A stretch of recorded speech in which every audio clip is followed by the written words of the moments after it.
Power does not change people as much as it removes the need to pretend. Think about that.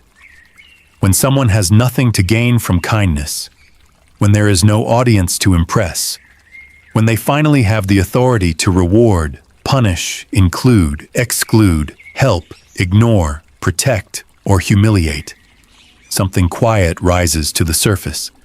Not the image they built, not the words they practiced, their nature. And if you learn how to watch that moment, you will save yourself years of confusion. Stay with me until the end, because the deeper lesson is not simply how to recognize fake people. It is how to stop giving your trust to performances, how to stop mistaking charm for character, and how to protect your own inner life when the people around you reveal who they really are.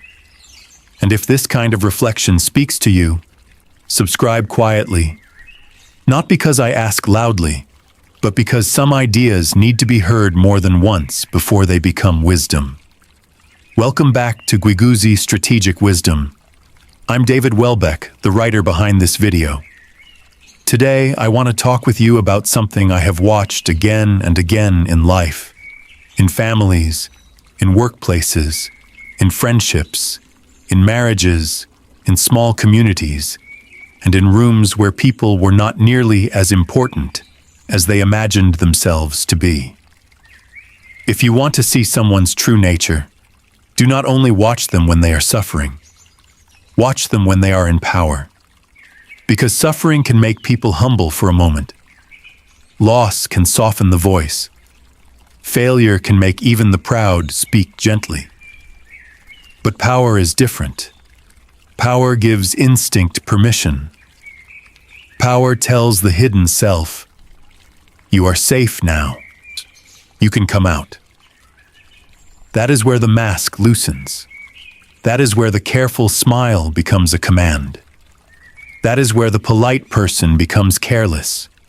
The insecure person becomes controlling.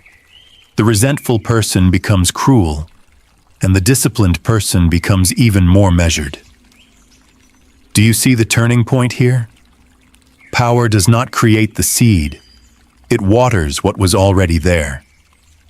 The first sign is how someone treats people who can no longer help them. There is an old strategic truth hidden in human life. When advantage disappears, sincerity is tested. In modern language, it means this. Many people are kind only while kindness is useful. They are warm while they are climbing. They are generous while they need your support. They listen while your opinion benefits them. They praise you while your presence adds value to their image. But the moment they rise above you, the moment they no longer need your approval, your contact, your labor, your loyalty, or your access, their behavior changes. Not always loudly. Sometimes it is just a colder tone, a delayed response, a look that passes through you, a favor forgotten, a promise treated like an inconvenience. This is where most people get it wrong. They assume the person changed because circumstances changed. But often, the circumstances only removed the pressure to act decent. Look at reality for what it is. Some people do not value human beings. They value usefulness. And when your usefulness expires, so does their warmth. The instinct behind this is ancient. People chase advantage. They measure status. They sense who is rising and who is falling. A person without self-mastery becomes a servant of this instinct.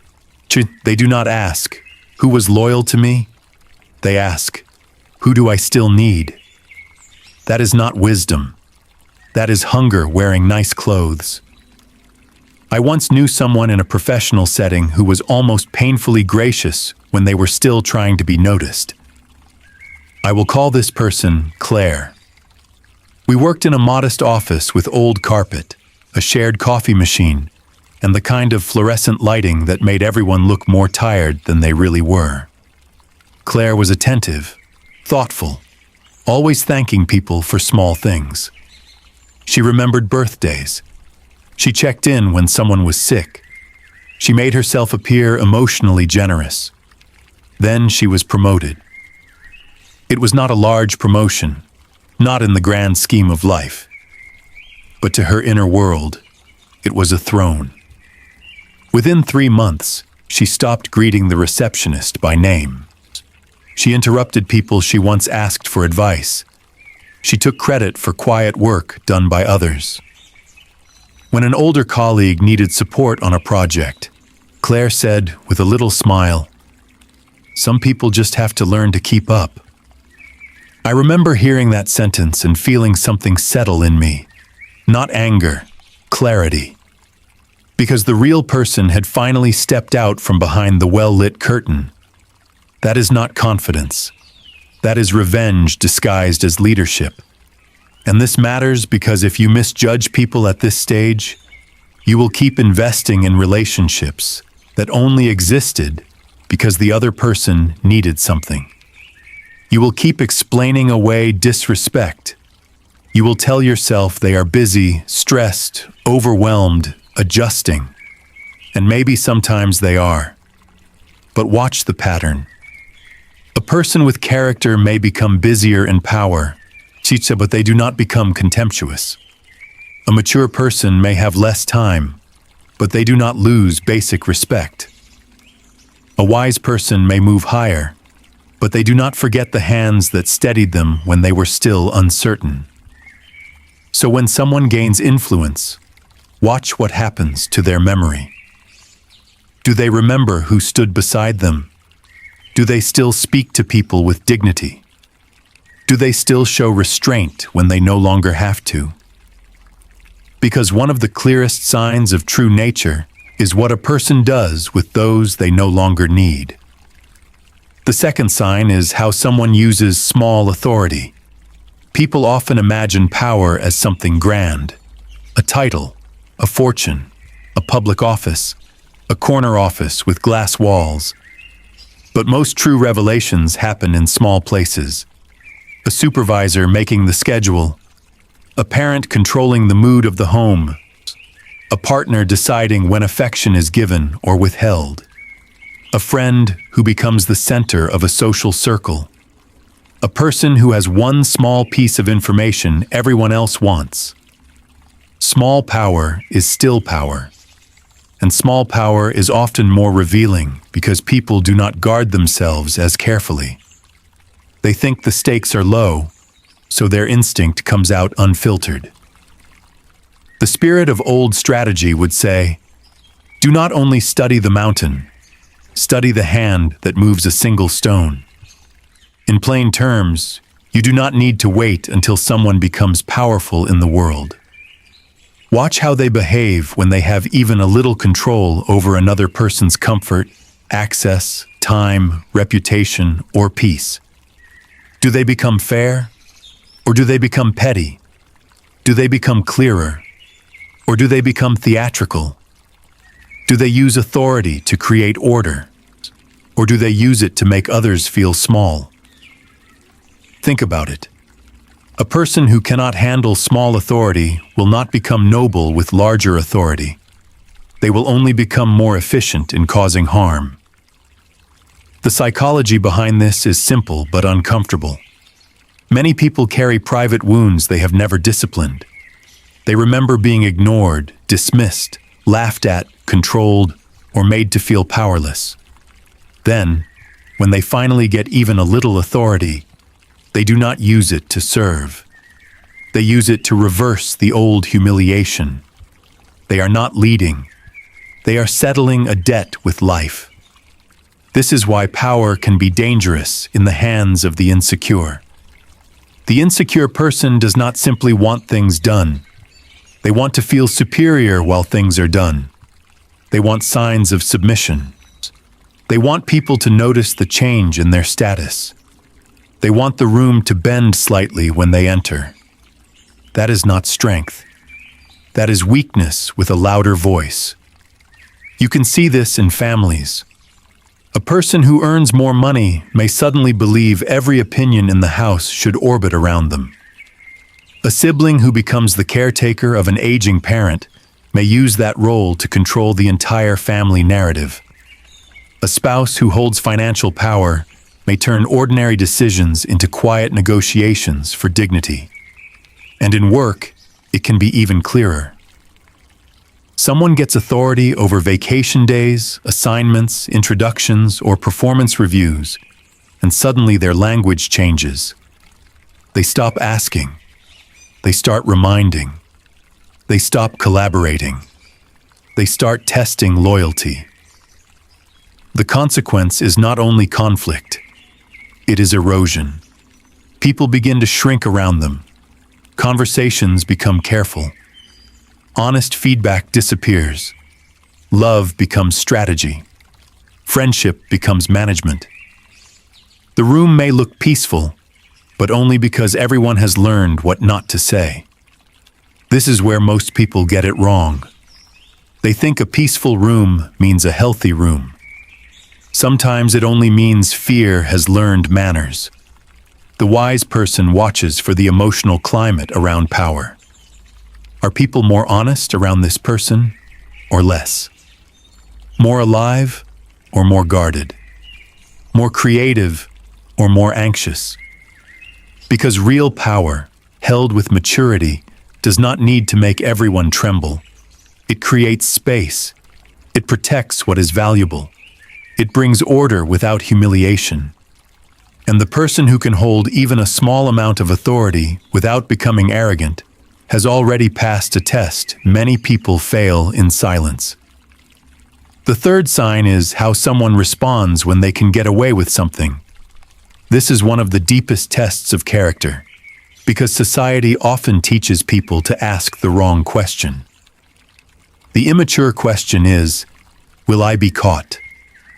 The strategic question is, what will this make me become?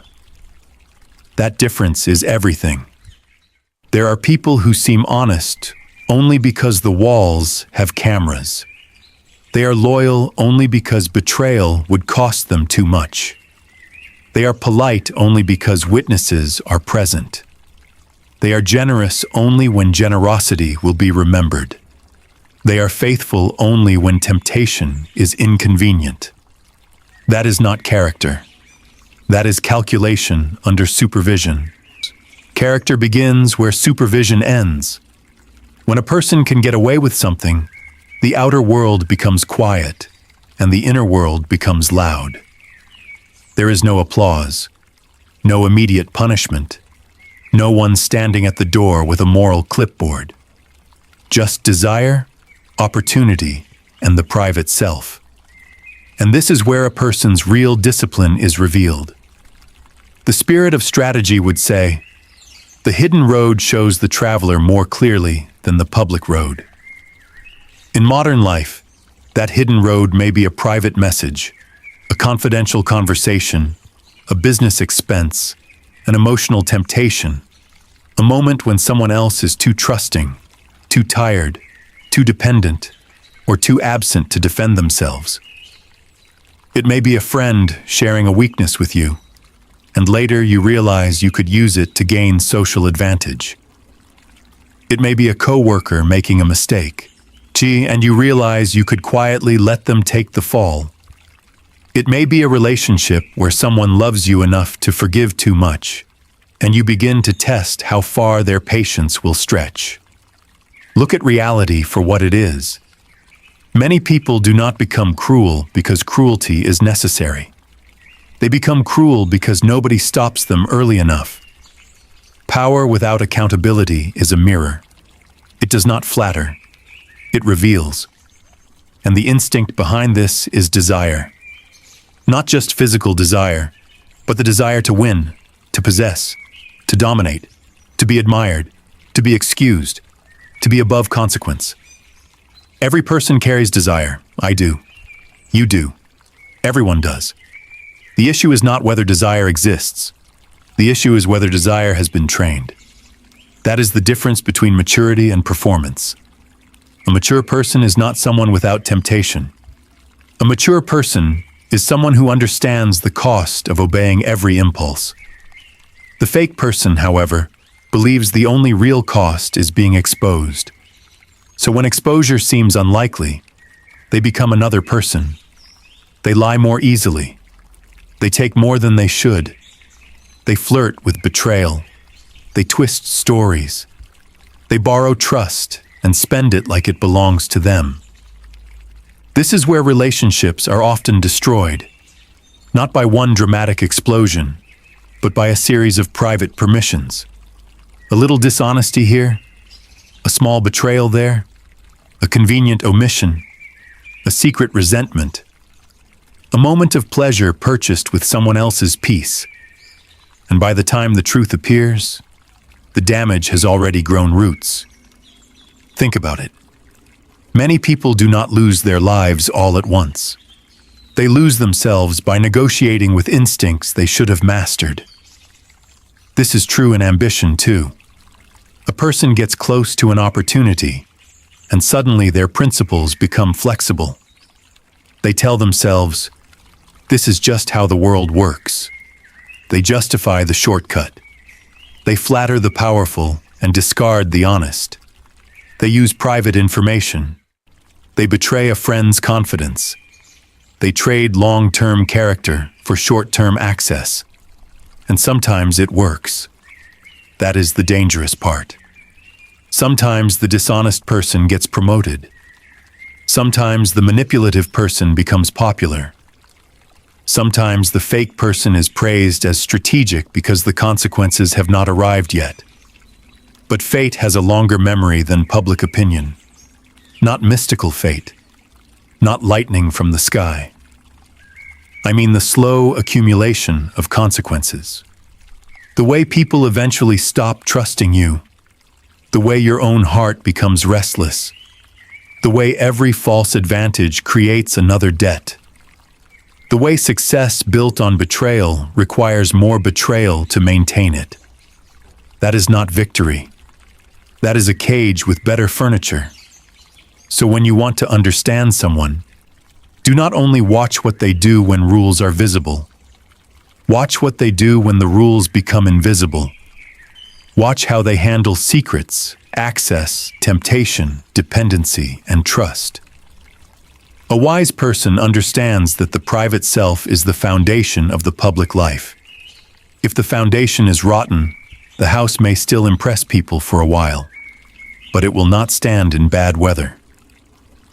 The fourth sign is how someone treats disagreement when they have the upper hand. This one matters more than most people realize, because disagreement is where the ego feels threatened. When people are equal, disagreement can look civilized. There is balance. There is risk on both sides.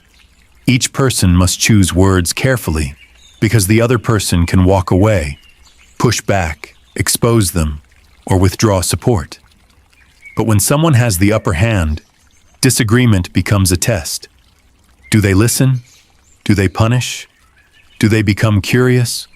Or do they turn difference into disloyalty? There's a sharp old wisdom in this. The person who fears counsel is already ruled by weakness. In modern terms, if someone cannot tolerate being questioned once they have power, their power is not stable. It is fragile. It needs protection from reality. That is not authority. That is insecurity sitting in a larger chair. The real question is not whether a person likes agreement. Everyone likes agreement. Agreement is comfortable. It makes the ego feel safe.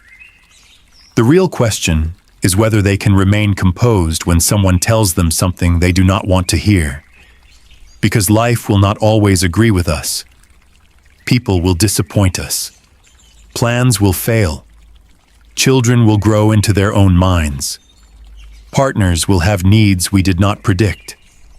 Employees will see problems leaders missed. Friends will tell the truth badly, but still tell the truth. And if a person responds to every uncomfortable truth as an attack, they will eventually surround themselves with silence. This is where most people get it wrong. They mistake obedience for respect. They mistake fear for loyalty. They mistake a quiet room for a wise decision. but silence can be the sound of people giving up on you. In families, this can become heartbreaking. A parent may have authority, age, money, or emotional control, and everyone in the family learns not to disagree. The home runs smoothly on the surface, but underneath, resentment grows. Children stop sharing their real thoughts. A spouse stops bringing up pain. Relatives keep distance but remain polite. The powerful person says, "Nobody has a problem with me." But that is not because there is no problem. It is because the cost of honesty became too high. In work, the same pattern appears. A leader says they want feedback, but their face hardens when feedback arrives. They ask for ideas, then punish anyone whose idea challenges their favorite plan. They call themselves decisive, but what they really mean is they do not want to be disturbed by other people's perception. And eventually, only two types of people remain close to them: flatterers and the exhausted. Neither will save them. The psychology is easy to see if you are willing to look. The ego wants confirmation. Power gives the ego tools. If the ego is undisciplined, it uses those tools to remove discomfort. Not solve problems. Remove discomfort. That is how people become blind while believing they are in control. And the consequence is severe. A person who cannot hear the truth at the right time will meet the truth later as a crisis. A marriage that could have been repaired becomes a separation. A business problem that could have been corrected becomes a collapse. A friendship that needed one honest conversation becomes a permanent distance. A child who wanted to be understood becomes an adult who no longer explains. Do you see the turning point here? The wise person does not love criticism. Nobody truly enjoys being corrected. But a wise person has enough discipline to separate discomfort from danger. They can say, "This hurts my pride, but it may protect my future." That is maturity. Not softness, not weakness. Maturity. Because the person who can listen while holding power is rare. They have learned something most people never learn. Authority is not proven by silencing others. It is proven by staying clear-minded when others speak. And when you meet someone like that, pay attention. That person may not be perfect, but they are safer than the one who smiles until challenged, then turns cold the moment truth enters the room. The fifth sign is how someone behaves when power gives them choices over people's hearts. This is the most human part of the whole matter. Because power is not only money, title, beauty, popularity, age, intelligence, or social position. Power is also emotional. The person who is loved more has power. The person who cares less has power. The person with more options has power.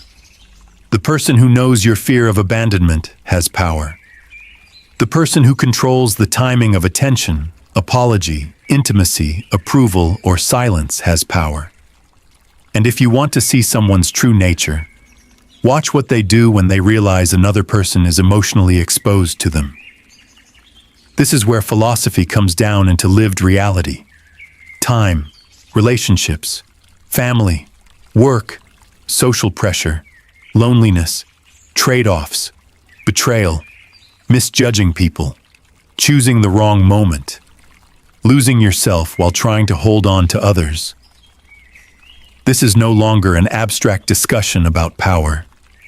This is your life. Because many people will never rule a company, never lead a nation, never hold public authority. But they will hold someone's trust in their hands.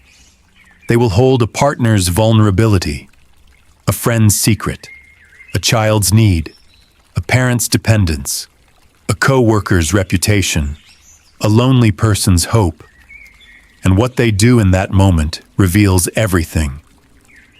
The spirit of ancient strategy would say, when the gate is open, the disciplined person still does not invade. In ordinary language, a person with character does not exploit access simply because access is available. They do not use love as leverage. They do not punish with silence just because they know it works. They do not keep someone confused because confusion gives them control. They do not make promises to calm the moment while having no intention of honoring them later. They do not keep people close as backup, as supply, as an audience, as emotional insurance.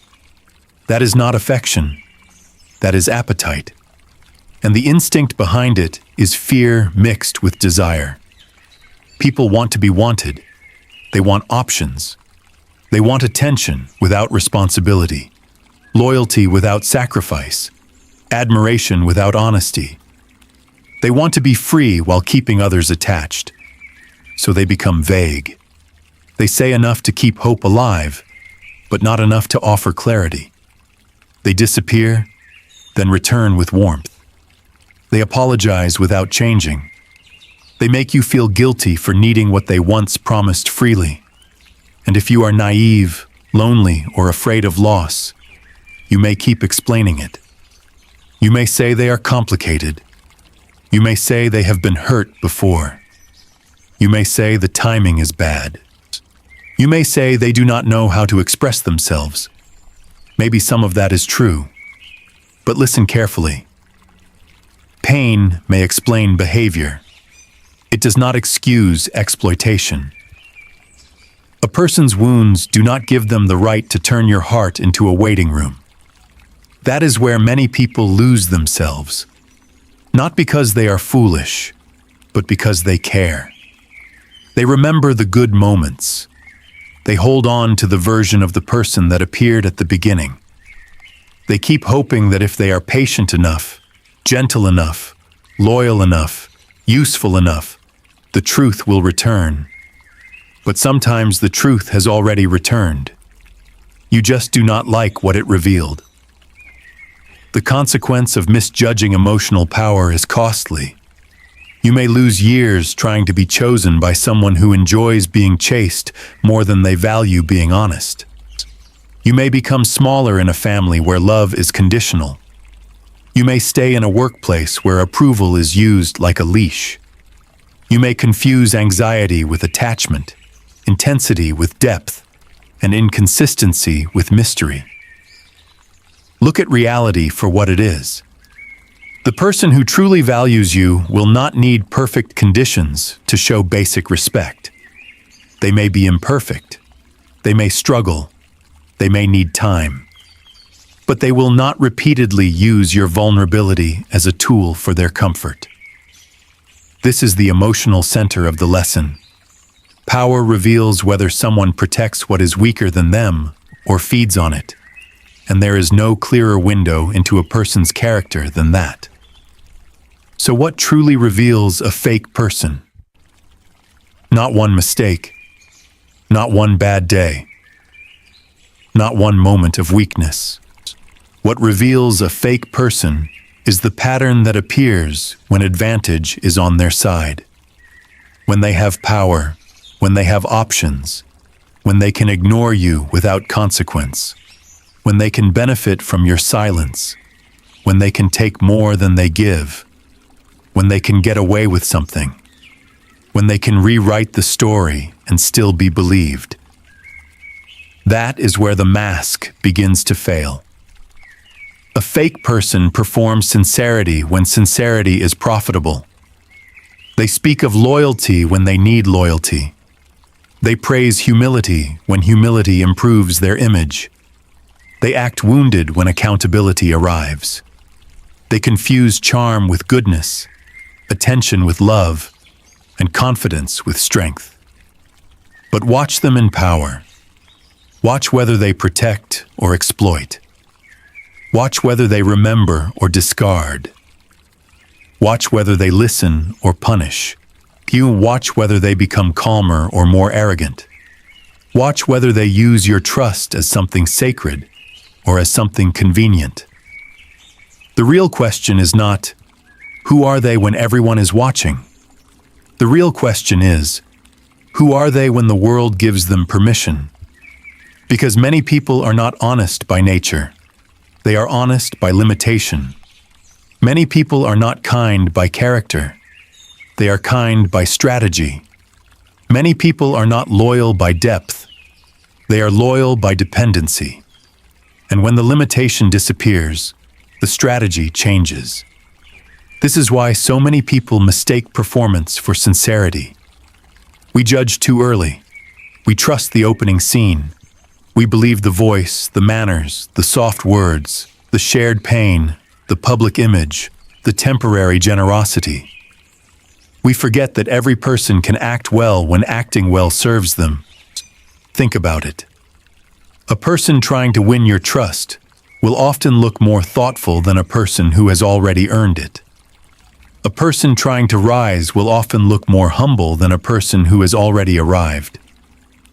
A person trying to be loved will often look more devoted than a person who has already gained access to your heart. This does not mean you should become cold. It means you should become observant. There is a difference. Coldness closes the heart because it fears pain. Wisdom keeps the heart open, but no longer blind. The mature and wise person is not a saint, not perfect, not untouched by desire, not above irritation, ambition, fear, loneliness, or pride. I do not trust people who pretend they have no shadow.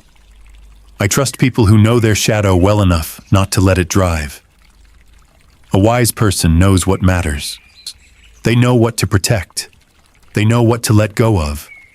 They know when to wait, and they know when to act. They understand that power is not a license to obey every instinct. It is a responsibility to govern the self more carefully. Because the higher you rise, the more damage your unmastered impulses can cause. That is the quiet law. The more power a person has, the more restraint they need. Without restraint, power becomes exposure. Without discipline, success becomes danger. Without humility, authority becomes a mirror that shows every hidden weakness in enlarged form. And if you are watching someone else, do not watch with paranoia. Watch with patience. Let time speak. Let small moments gather. Let the pattern reveal itself. People can fake a sentence. They can fake a season. Some can fake an entire chapter of life. But few can fake their relationship with power forever. Eventually, the way they treat the less useful, the less protected, the less admired, the less powerful, and the more vulnerable will tell you what their words tried to hide. And when you see it, do not argue with reality. Do not bargain with the pattern. Do not keep calling it confusion when it has become clarity. Because one of the most painful mistakes in life is staying loyal to an image after the truth has already introduced itself.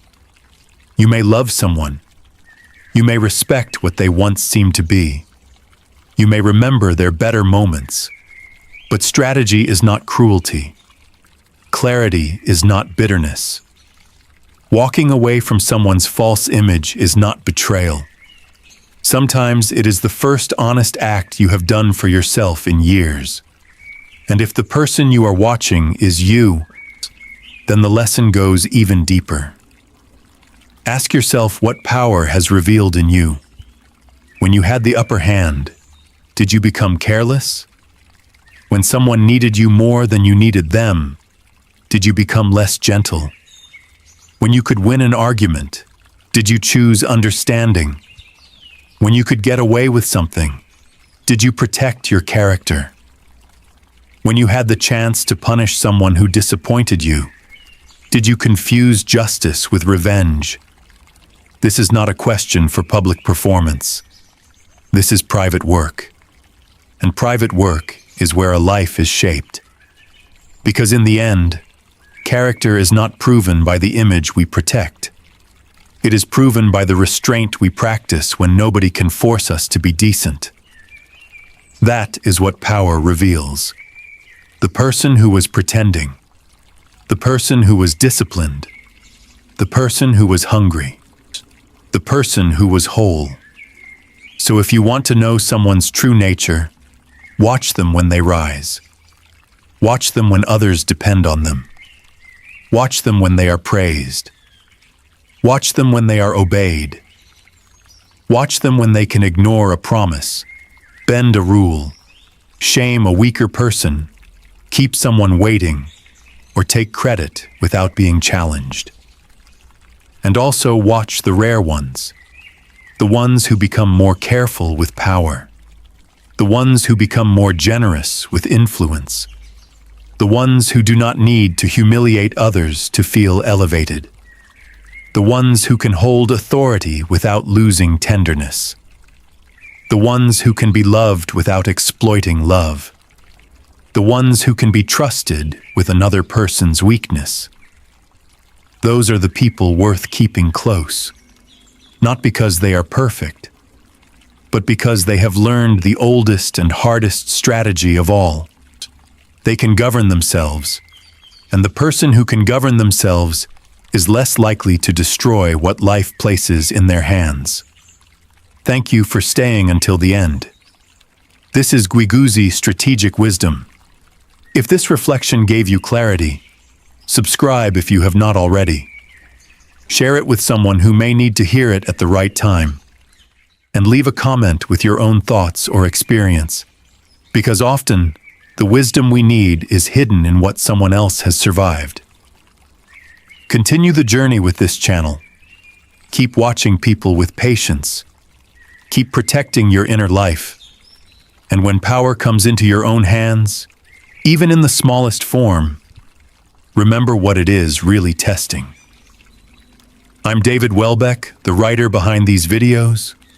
I'll see you in the next one.